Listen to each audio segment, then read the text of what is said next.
Professor Simon Shibli probably needs no introduction to his members and friends.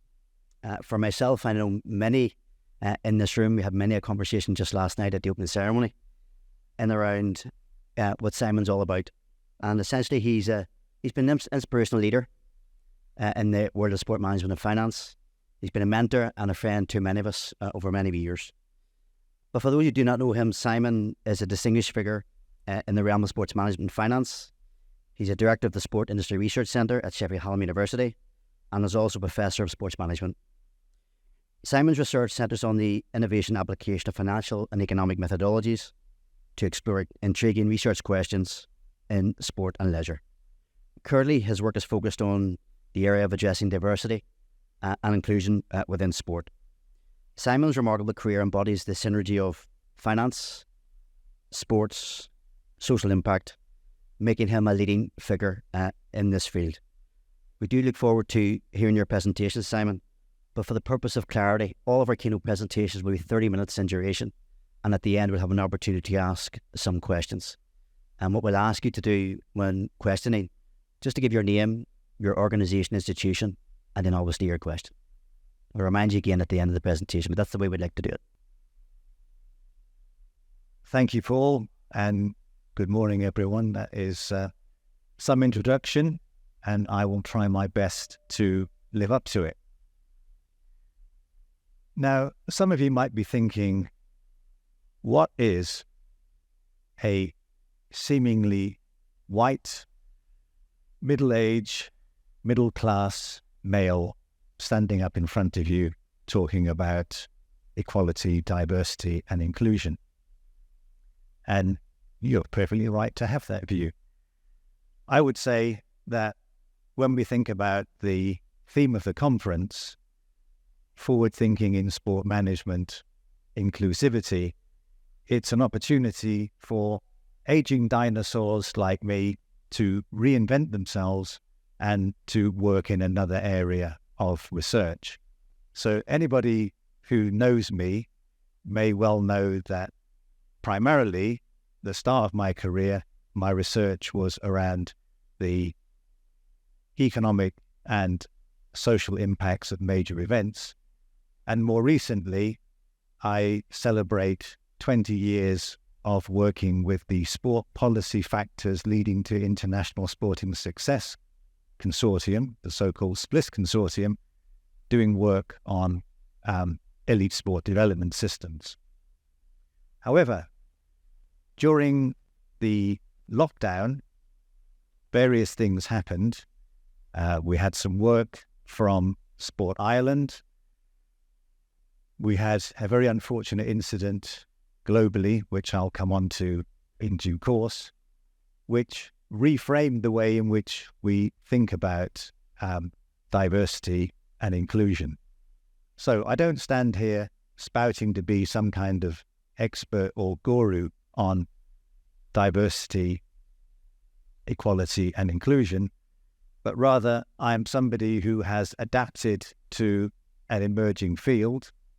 My knowledge is far from perfect, but I'm more than happy to share with you what I have learned over the last couple of years. So over the next 30 minutes then, I'll give you a bit of background. We'll then look at participation in sport and physical activity, what it means, and what the data from UK and England tell us. I want to look at it through the lens of ethnicity, which has been a large part of the work that we've done over the last couple of years, but I'm the first to accept that ethnicity is not the only characteristic in which people are underrepresented. Then some material on the workforce, which probably hasn't been seen before. We would say you can't be what you can't see. And I think participation and workforce are two sides of the same coin. And then we're going to ramp it up into looking things more positively, which is what is the agenda for change on equality, diversity, inclusion. It's largely UK-centric, but that's deliberate in a way, and I'll issue a challenge towards the end. And then to justify my title, it's the right thing to do and it's good for business. I'll show you some economic arguments as to why EDI is important. And then I'll wrap up with what are some implications for the sport management industry and us as educators in the field.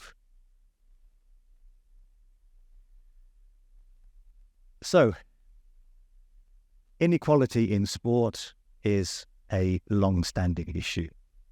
If anybody's been around long enough to remember when we first started measuring participation in the late 1970s, we found consistently that men participate more than women. Participation decreases with age. People from higher socioeconomic groups participate more than people from lower socioeconomic groups, and people with a disability or long-term condition tend to participate less than those without. And that has been a consistent pattern.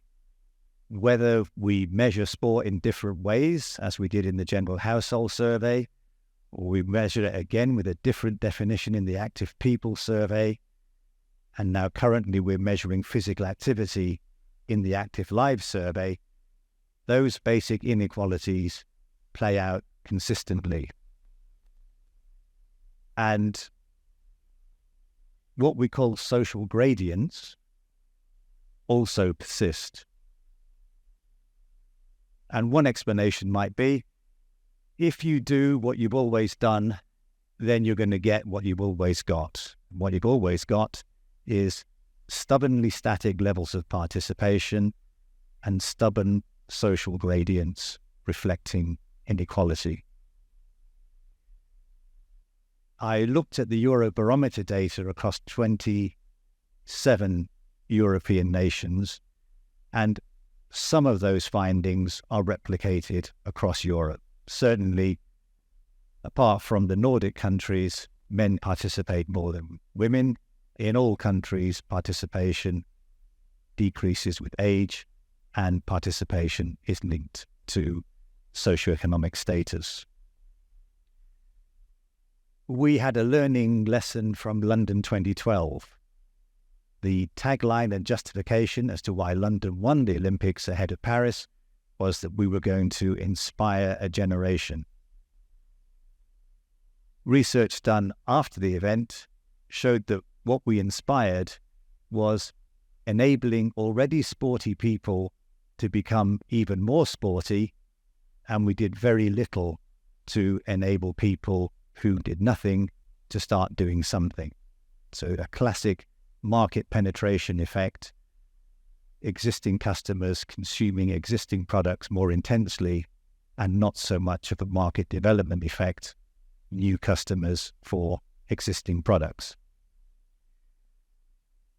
And how I got into this was following the brutal murder of the Black American George Floyd.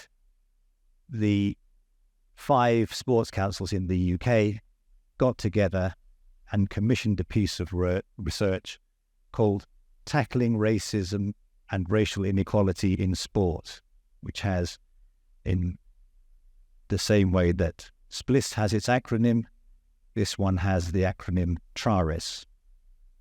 And it was that contract where we were invited to review the data about racial inequality and racism that I got into this field. So what do we mean by participation? In England now, we measure participation in sport and physical activity. And it's about people achieving the Chief Medical Officer's guidelines. What we talk about then is achieving, in broad terms, 150 minutes of physical activity a week, done in bouts of 10 minutes, and which is done at least moderate intensity levels of physical activity, so enough to raise your heart rate or your breathing rate. And we measure it across 5 dimensions: conventional sporting activities, netball, hockey, athletics, table tennis, swimming, and so on. Fitness activities like going to the gym or group exercise, unusually dance, and then two forms of propulsion, walking for leisure or for active travel, and cycling for sport, leisure, or active travel. And what do the data tell us? These are adult physical activity levels in England over the last 7 years. The most recent data is the November 22 data.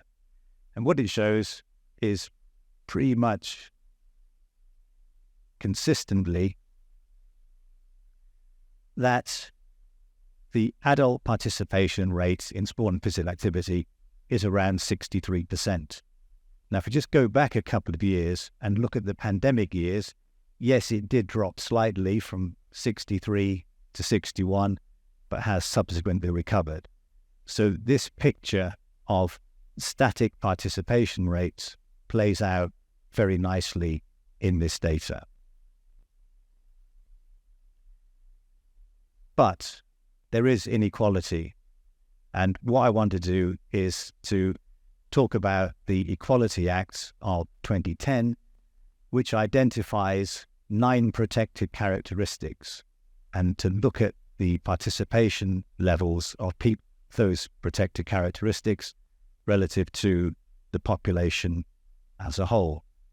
So for all adults, as you saw on the previous slide, the proportion who are physically active is 63%. When we look at the protected characteristics, we can see for age, people aged 55 plus, you can see a reduction. Interestingly, for people who are either married or in a civil partnership, it's slightly above average, women below average, but the ones that really stand out, the red shaded cells, those people with a disability or long-term health condition, which is 19% of the population. Race, Black and Asian people are the majority of ethnically diverse communities in the UK. They account for 13% of the population. The entire population of ethnically diverse people is somewhere between 15 and 17%. Remember that 15% as a minimum, because we'll be reflecting on that a bit later. And why I include religion and Muslim people, they are 5.7% of the population and also have a relatively low participation rate in sport and physical activity. So it's illegal under the Equality Act to discriminate against people on the basis of these characteristics. So they form an interesting population to have a look at in terms of their participation. And you can see how at this high level inequality plays out. But it is more complicated than that. And what I want to look at now is the notion of intersectionality. And if you get nothing from my presentation today, just take away one thing, the notion of intersectionality. Inequality doesn't happen because you're a woman or because you're ethnically diverse or because you have a disability. In reality, it happens because of a coming together of numerous factors.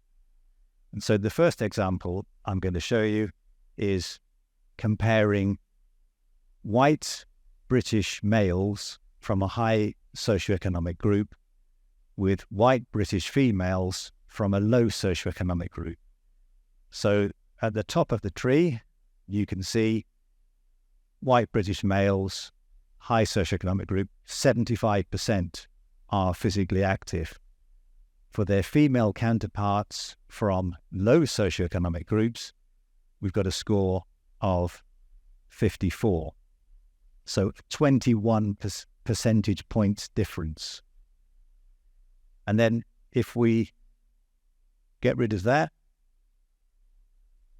and look at the same statistics for Asian males from high socioeconomic groups, they have the national average, 63%. But if you're an Asian female from a lower socioeconomic group, 41%. So again, a 22 percentage points difference in the level of physical activity.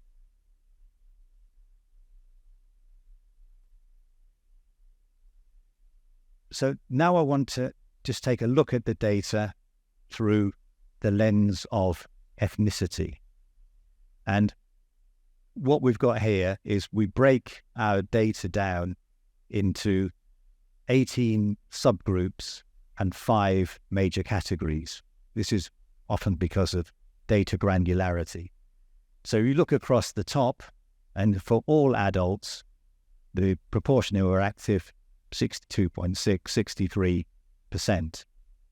But if we look towards the bottom, and I'm just going to highlight this cell, block of cells now, we can see that for Asian and Black categories and the subdivisions within them, there are some outrageous inequalities. So much less likely than their white and mixed counterparts to be active, and much more likely to be inactive or fairly active. Fairly active is a kind of hybrid situation where people do something, 31 or 30 to 149 minutes a week, but not enough, but 150 plus. And I think one of the important things is to note that when we group people together, not all people are the same. Indian people are different to Pakistani people, who are similar to Bangladeshi people in terms of their participation. But it really is quite wrong to be describing people as Asian or Southeast Asian, because their characteristics are very, very different. Now I want to show you some harrowing material. This was done in a project alongside the data analysis that we did by a Black-led organization. I looked at the inequality part of sport participation. They looked at the racism part. And these are some of the things that were coming up. And the point I'm making here is sport does have inequality, but it also has racism. So this one, we were fed a stereotype of Africans as primitive people with spears. So trying to get me to throw the javelin was almost insulting. Competing in a very white area, they'd put on reggae music and ask if we wanted chicken at half-time or apologize they didn't have bananas for the break. These are real lived experiences from real people. Looking at all the sports and running publications, you could see primarily skinny white people as the typical image of a runner. So if you were a little bit curvy or a person of color, you just weren't shown.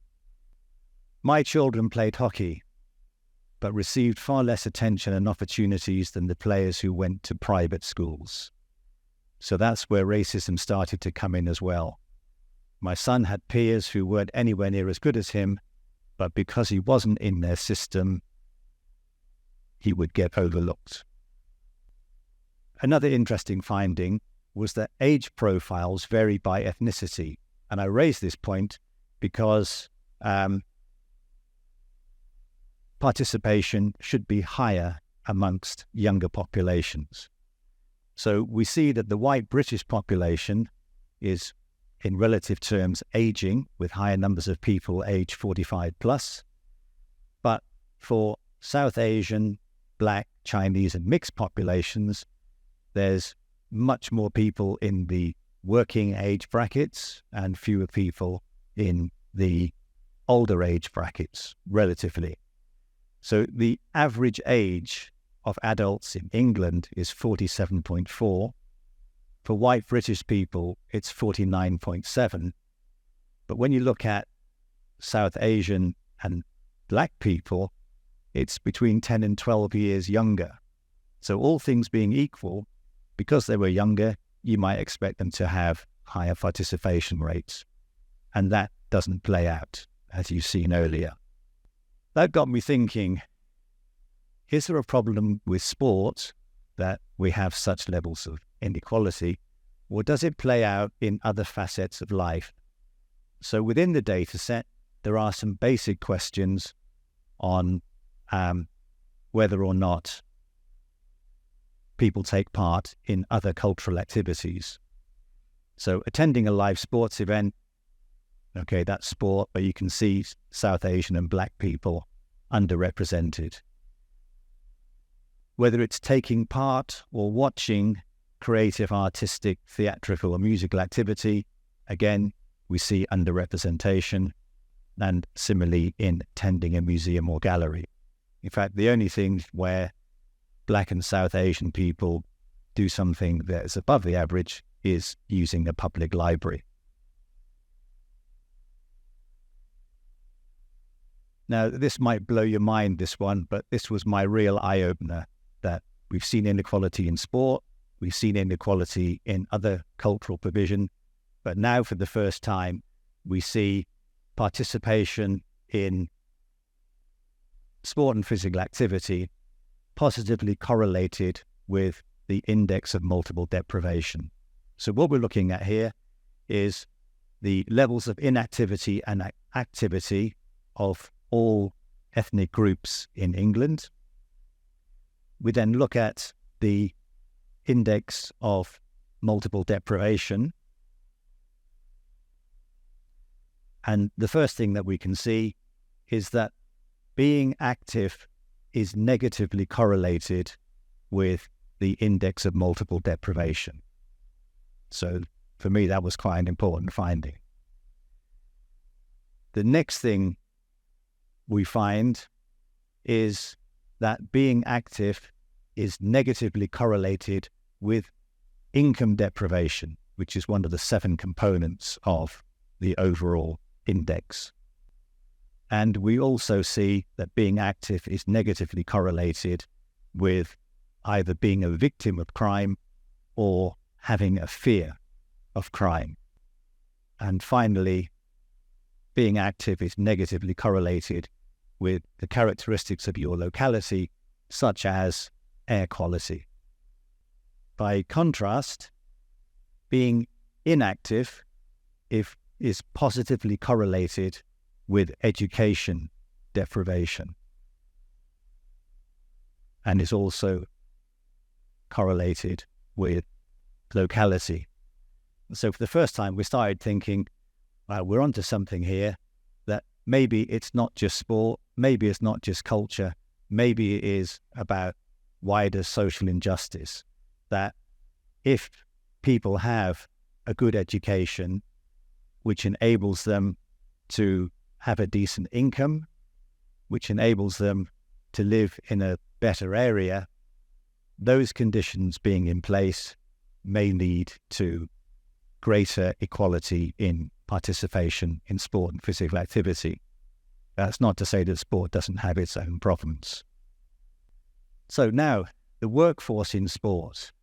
The headline takeaway is that the workforce lacks diversity, both in terms of those people who are employed in our industry and volunteers who contribute to the co-production of sporting opportunities. It also includes the boards of major sports organizations. So let's have a look at the data, and this is taken from national data sets around standard occupational classifications. And we look at the representation of women. Women are 51% of the population. They're about 43% of the workforce. So in broad terms, we're looking at figures that are underrepresentative of women generally, but probably representative of women who are working. And the standout figure for me is sports players. only 18% of women are, or 18% of sports players are women. And if you look at recent successes in the UK of England women's football team, cricket team, netball team, hockey team, and so on, you can see that when women are given the opportunity to be professional and have the same opportunities as men, they will take it and have been very successful in so doing. If we move on and look at ethnicity in the workforce, remember the figure I gave you earlier, around about 15% of the population are ethnically diverse. When it comes to working in the sport industry, the average is 7%. We see significant underrepresentation amongst coaches, instructors, officials, managers, sport and leisure assistants. But interestingly, we see overrepresentation among sport players. And it's a cliche, isn't it? How many black players are fantastic players, but who don't get the opportunity to manage or have higher administration roles? And when it comes to volunteering, we have a pretty low threshold as to what constitutes a volunteer. It is 2 days a year.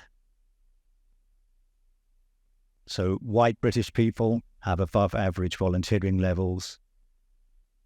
South Asian people below average. Black people about average. Chinese significantly below average. So what are the drivers of change? We have government policy for sport, which now focuses on inequality. It's taken since we started measuring in 1977 to achieve that, but that's where we are.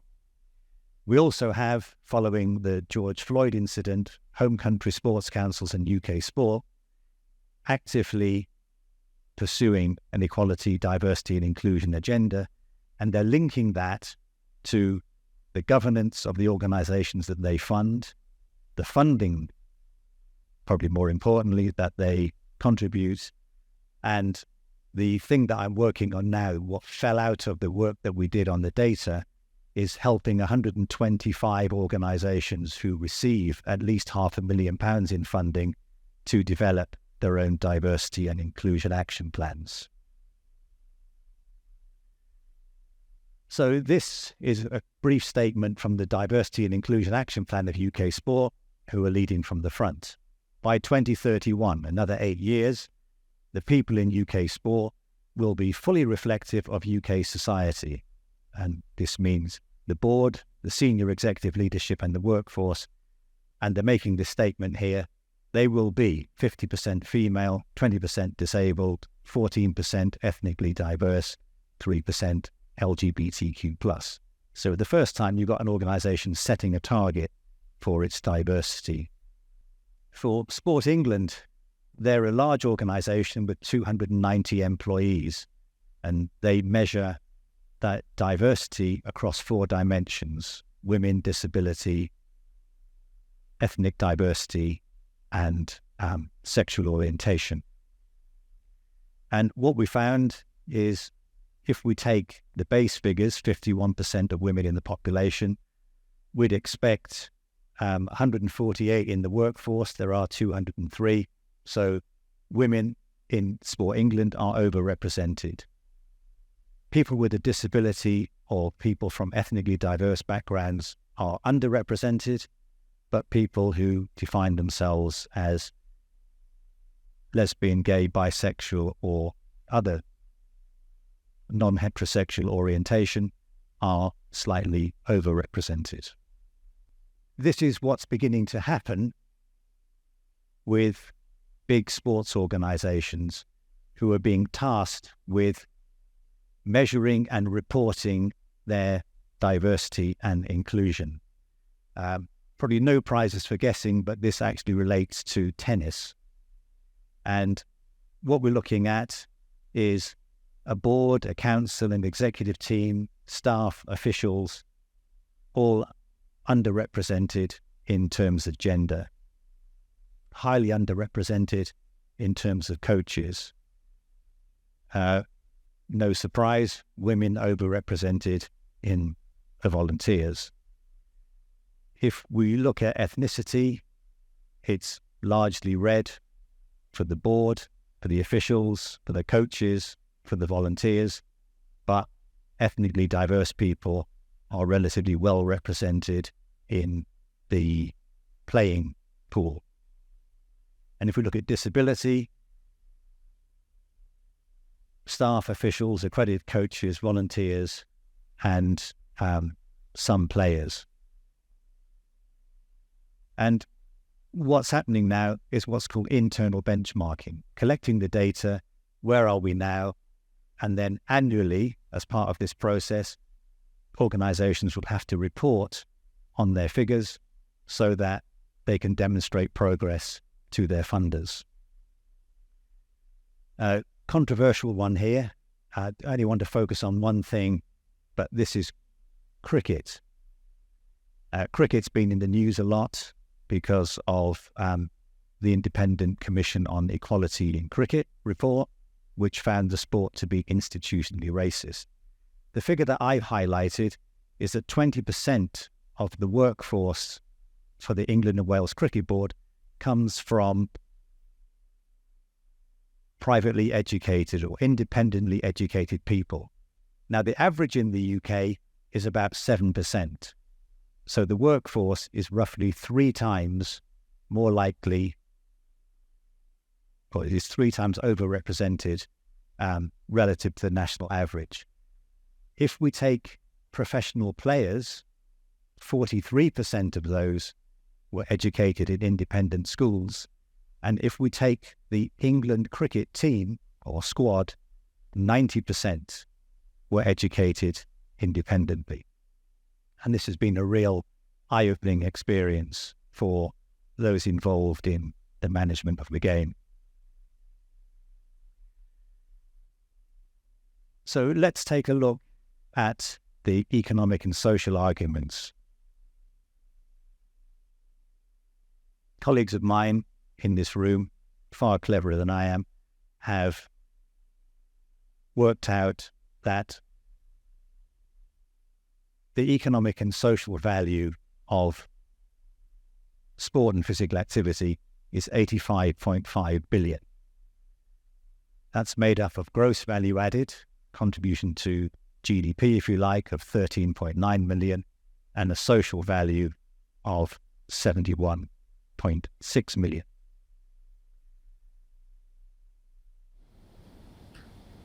Add to that details on consumer spending and the share of that of community sport, we see that employment in the UK in sport is 287,874. Now, the argument I want to make is this. Each physically active adult is worth £326. Each job is generated by about £87,000 of consumer spending. Therefore, for every 267 adults that we can persuade to be physically active, we can generate around 1 job. It doesn't quite work like that, but those are the broad figures. If we increase participation, we will increase the economic and social value of sports.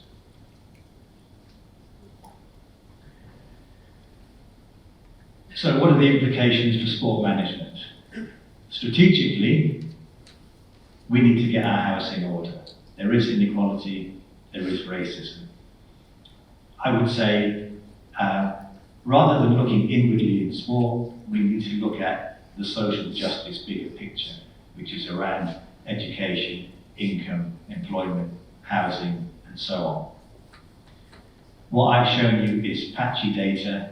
We need better data, and we need data from across Europe, indeed across the globe, to be making comparisons. And we have the potential, through the liminality that sport creates, to be an exemplar. But we can't do that unless we get our own house in order first. And finally, the operational side of things. I really welcome this conference because it is the opportunity to integrate equality, diversity and inclusion into our discipline of sport management. We need new skills and we need new people. Those quotes that I showed you earlier could only have been gotten by black researchers working with black people in a safe environment to tease out some of those harrowing experiences. I hope we don't marginalise EDI by special issues, although I think there is a role for them, but certainly we'd like to see more papers on them, more conference themes on them, and so on. And to conclude, I issue a friendly challenge, which is this. I've had 20 wonderful years working with the SPLIS Consortium. It was a happy meeting of minds around a research interest. I think there's a perfect opportunity now for young kids on the block, emerging researchers, to pick this agenda and to run with it. It's certainly something I would like to be involved in. The timing is good. Horizon, let the UK back in. Maybe the opportunity of applying for large collaborative grants in the future. So let me then conclude by saying equality, diversity and inclusion, repeating my title, it's not just the right thing to do. It's good for business. Thank you very much. I just wondered what your views were about bridging the gap with deprivation and the social economic circumstances. In the UK, we know that poverty is growing. So the latest statistics were 4.2 million children living in poverty. That means they can't put food on the table. They don't have heating. They don't have clothes to go to school in. Some of those young people are now dealing in drugs to put money on the table. Then their parents, their adults in their households are also living in poverty. We know that in those communities, the state is being hollowed out. So we know that there are fewer community sports facilities. The leisure centres are closing, the pools, even the parks and green spaces are disappearing. So what are the possibilities when we see that deprivation actually in society for sport to address that inequality in those communities? I find that a real challenge. So I'll be glad for your views. Thank you. Well, you're absolutely right, Karen, that these are precisely the things which are happening. I would find it very difficult to stand here and be an apologist for failed, disgraced Prime Minister Boris Johnson. But when he came to power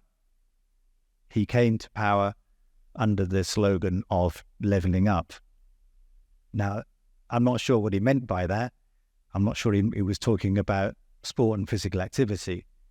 But how I see levelling up or bridging the gap is precisely what we're saying about the social justice bigger picture. I think it's insulting to say to people who experience the deprivation that you describe something like, what you need is free swimming, or you need to have a football taster session, because that sort of thing is just taking a sticking plaster to a ruptured artery. What is needed is this more systemic realization that we have an unequal society in the UK, and that if we're going to do anything about that, it involves going back to the basics.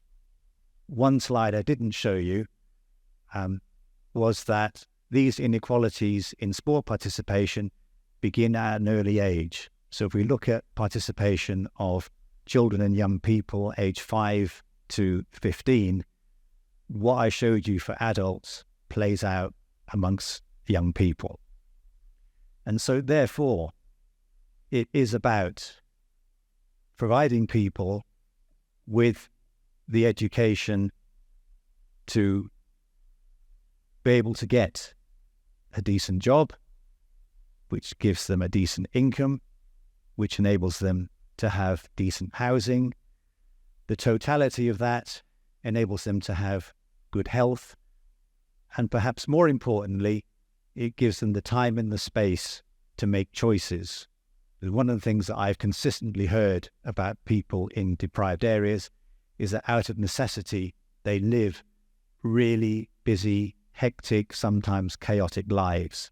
And in the middle of all of that, some middle-class person from a university comes along and says, "Here, free swimming, that'll sort your problems out." No, it won't. Sport has its problems, but sport is a microcosm of society more widely. And I think that's where the problem is. Hi, Simon. This is Sarthak Mondal from University of Portsmouth. So my question is basically, most of the clubs at the grassroots level are participation clubs where you basically pay to play. And in the UK, from my lived experience, most of them are essentially being transformed into white boys clubs, specifically in cricket. And when you pay to play, when there is no revenue coming in, how do you basically motivate the people running those clubs to embrace equality, diversity, and inclusion, both at board level, but also at participatory level? Yeah, that's a good one as well. And particularly in the context of cricket and badminton, we have seen things like what we call alternative structures or parallel systems, where Asian and black people in cricket have been excluded systemically over many, many years and have taken themselves out of the system and created their own systems, Caribbean leagues, Indian leagues, and so on, to remove themselves from some of the racism and inequality that they experienced. And we have reinforced that by the way in which we have funded sport. The good news is Sport England now realise that is the case and have set about doing some research into these alternative and parallel structures in order to find out the dynamics, the mechanisms, the reasons why, and so on. And the other thing that they have done is they have realised that exactly what you say, it's difficult for these clubs to thrive because they don't have the funding.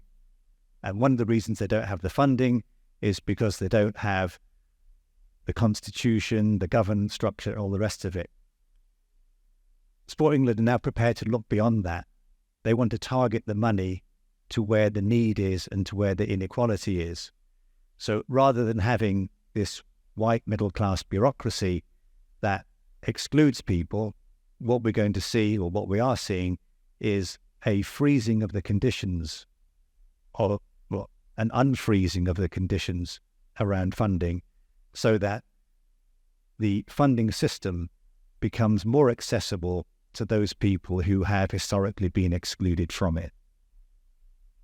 So watch this space, Sarthak. Better things are happening. And our last question, one more question. Hello, my name is Elena Mazarova from Liège University in Belgium. And I have a question about the participation of transgender people in professional sport at the level of Olympic Games. How can we come up to the rules of judging and common rules of evaluation criteria of transgender people, considering the fact that probably their physical condition and also hormonal level can be different from non-transgender people? So how to come up with common rules of judging? I was dreading somebody asking me that question. And I can't give you a meaningful answer. What I would say is, in the field that I operate, I did show you a slide of the 9 protected characteristics, which showed that 0.5% of the population of the UK have gender reassignment, not in the sense necessarily that they have had surgery to transition from one sex to another, but rather it's 0.5% of people who identify as being of a different gender to the one they were assigned at birth. So that's a small but significant number of the population. When you then take that population and from it take those that filter up to elite sport, we're talking about very, very small numbers indeed. And the focus of my work has pretty much been at community level. I did qualify my presentation by saying I do not claim to be an expert on all of these things, and the dreaded transgender in elite sport question was one I feared was coming, but I put my hands up and say I am in no position to give you a meaningful answer. All I would do would be to stand here in front of a few hundred people and dig myself a massive hole. Thank you, Simon. Thank you. Final round of applause for Simon Shibli, please.